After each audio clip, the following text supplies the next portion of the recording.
Growing up in Lebanon meant that from birth I have been immersed in an environment rife with ruins. Coming across debris and rubble is nothing out of the ordinary. They are inextricably linked to my perception of the urban landscape. I have always been fascinated by these devastating structures, a dichotomous perception of collective trauma. This urban devastation is the product of war and violence. Like many other Lebanese people, I grew up accustomed to the sight of bullet holes on buildings and concrete structures violently ripped open, rebar spilling out like innards. Beirut left ingrained in my subconscious the image of dismantled forms stuck in a traumatic state, clinging on to what is left of their identity. My fascination stems from the playfulness I feel when entering a ruin. By some miracle, our ancestors gifted us artifacts that have weathered the tests of time. I start imagining, filling in the blanks, the missing elements left, rounding out the outline of the decayed structure. It is a mental experiment, a game played using the scattered material left on the site. Living in Lebanon, I learned to be aware of the relationship between time and identity, materialized through shells of ruined buildings.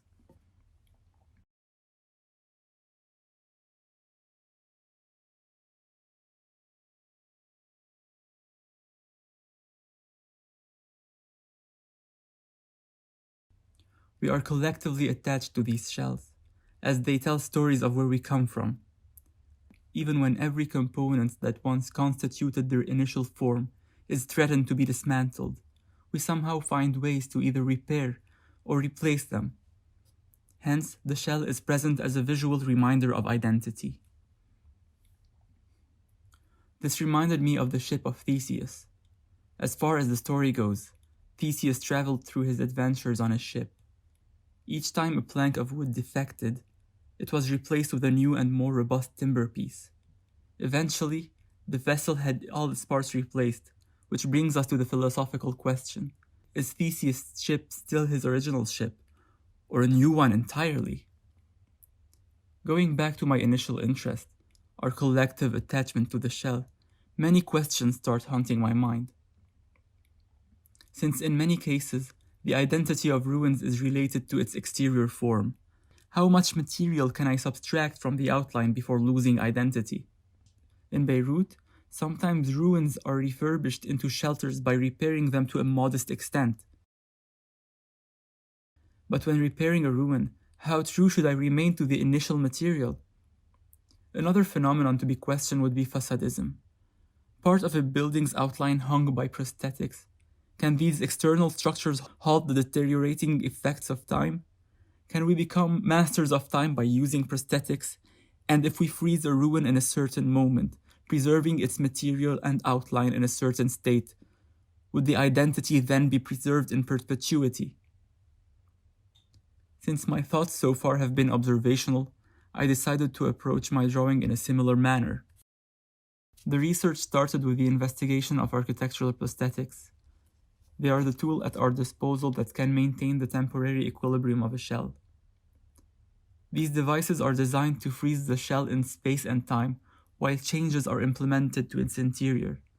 In my drawings, I found out that prosthetics seem to hold identity in place, but they create a vulnerable environment where the building is in a submissive state.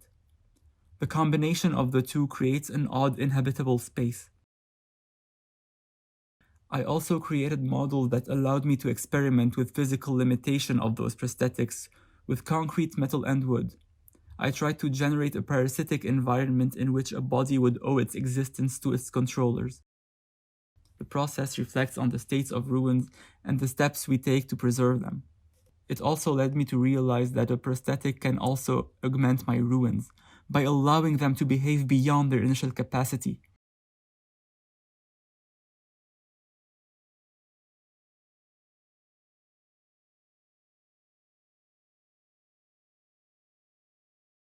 In a set of drawings I call augmentative explorations, I created settings in which the image of architecture is dependent on augmentation that manipulate the material.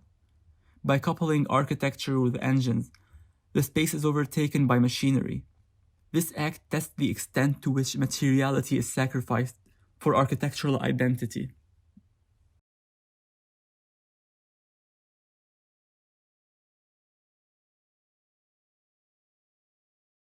The question I gathered on time, materiality, and identity brought me substantial information.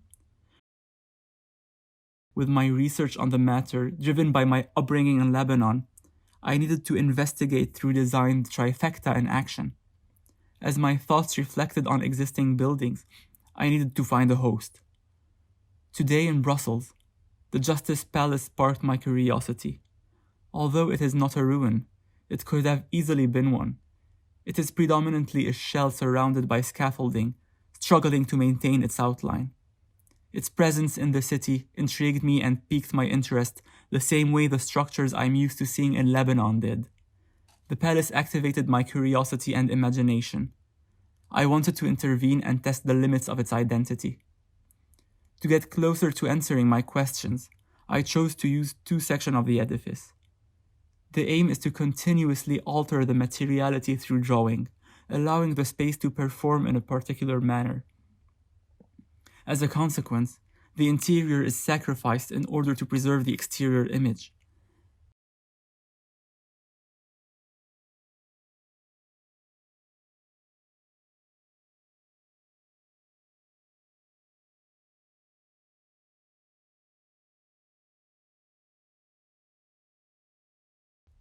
This series of gestures enabled me to speculate on the integrity of its identity. As perpetual iteration alters the composition, the focal point of the investigation becomes legible in the drawing. It articulates the spatial tensions between the old and the new, all the while being ruled by chronological constraints.